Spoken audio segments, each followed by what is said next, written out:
start your car.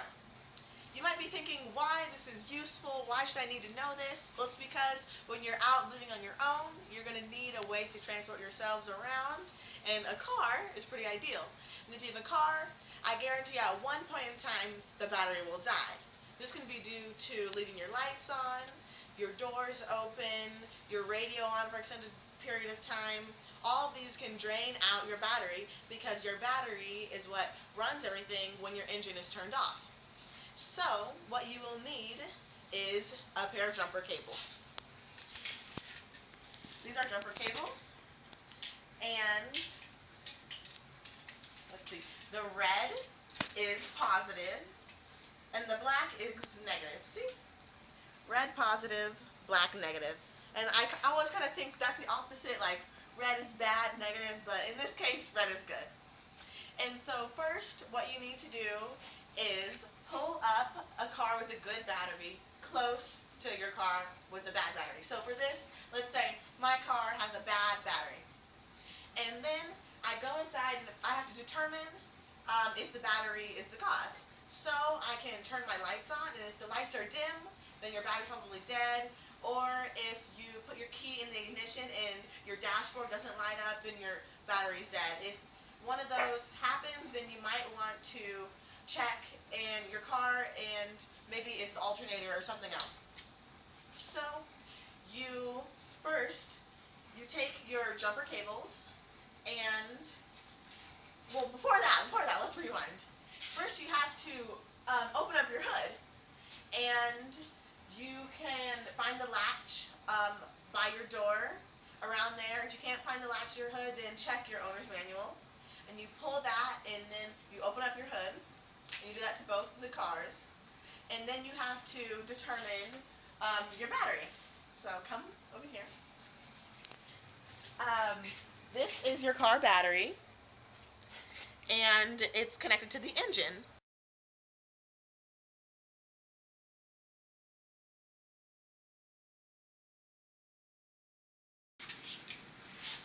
Okay.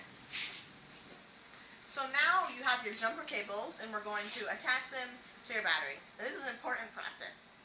So first, you can use a cloth and wipe off the batteries to see where the positive and negative terminals are. And if you have goggles or gloves, that's always a good idea, because there is a chance of an explosion that could happen, but it's a pretty safe process if you can do it right. And so your first step is to take your jumper cables in the red positive, and you attach that to the positive end of your dead battery. And as you can see, there's like a little positive arrow on your car that will determine the positive side and the negative side, and usually there would be a red wire going to the positive side of the battery that you attach this jumper cable to.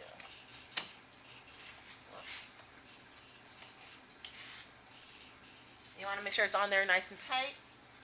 You leave that, then you go over to the car with the good battery.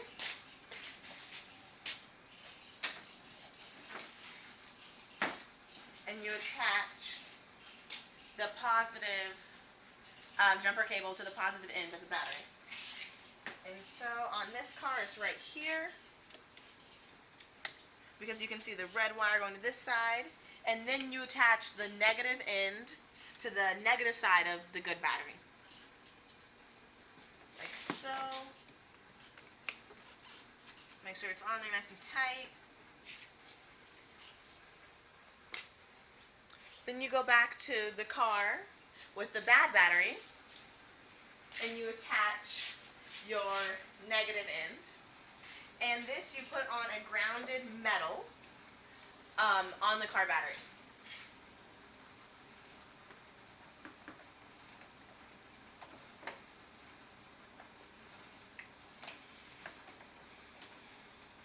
And that can be a nut or bolt or something, and you don't have to put it on the negative post of the battery, because there's hydrogen gas around the battery that could have an explosion, but if that's your last resort, then you can still do that.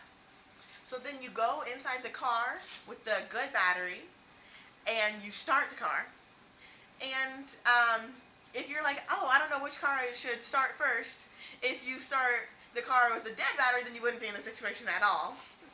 So you go to the car with a good battery, start it, and you let the engine idle for a couple minutes, and this is charging your car's battery. Because you need the battery to start the ignition. And so, after a couple minutes, you go to your car with the bad battery, and you turn the keys, and hopefully, if you're lucky, the engine will start right away. If not, then you can wait a couple more minutes and try starting it again. And if this doesn't work, you can try repositioning the negative jumper cable onto the negative post. And you start your car, and then you just let it idle, let it charge for a couple minutes. And then when you go to take and off your jumper cables, you do them in the reverse order that we put them on. So first, we have to take off the negative cable onto the dead battery. Well, now this is a good battery. You take off this negative cable. Then you go to your car with a good battery. You take off this negative jumper cable. Then you take off the positive jumper cable. Then you come back over and you take off this positive jumper cable.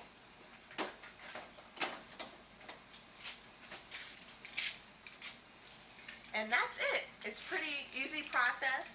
Sometimes when you're attaching your jumper cables, you'll see little sparks on the battery, but that's fine. That's not a problem. And a lot of times, you know it's charging when your dash lights up. That's a good sign. But if all else fails, you can call AAA, or if you're lucky and have a handy portable car battery charger, this works the same way, and I'll show you how to work this. It's the same principle. It's just a lot easier, and you won't need another car. So if this car has a dead battery, I will connect this positive cable to my positive cable again.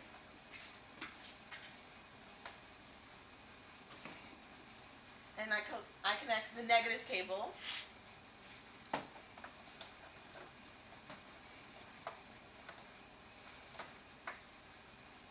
And you press power. And you can just read the instructions, but it's pretty much the same thing. And it just uses electricity from an outlet, because you have to charge this before, to start your car. And you just let it charge for a couple minutes, and you can start your car, and you'll be as good as new. And so that's it. Just remember to have your jumper cables accessible and ready. For my car, if the car battery dies, then the trunk won't open. So it's a good idea to leave your jumper cables in the back seat or someplace that you know you can get them if your car battery happens to die. That's it.